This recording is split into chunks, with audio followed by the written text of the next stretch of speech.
Hello and welcome to this tutorial on scaling up images within Artroom AI. Now this is about as easy as it's gonna get. So just click on choose, go to your chance, pick the image that you want. I'll pick this one. Choose the upscaler that you want. Now from my experience, Real SGRAN works really well with pictures that are artsy, and Ultra Sharp works really well with pictures that are photorealistic. So take that into consideration when you make your choices. Might also be worthwhile to give Real SGRAN a try. So for this one, I'm going to take Real SGRAN Anime. The other ones, I don't know, I don't use them. And then here you can multiply by how much you want it to be bigger. So this is a 768 by 768. Let's say I want it at 4K, so I make it 4 times bigger. That's not how math works, but it's fine. We click on Upscale. It takes a couple of seconds.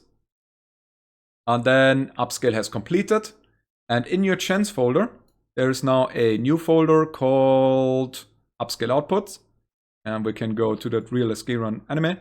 And here you'll see is now the same image that we had earlier, but much, much larger. So this is as simple as it gets. This is, by the way, also the recommended way of doing this.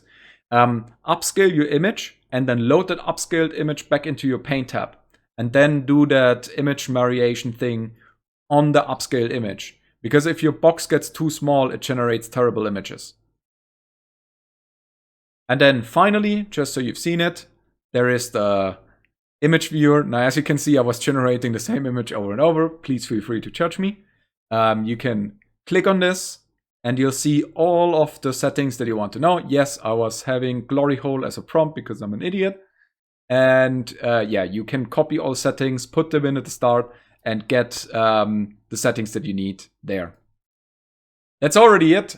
This is pretty much everything you need to know about the software for the time being. I mean, there are a lot more things you can do, but this is all you need to know. So, see you next time. Bye-bye.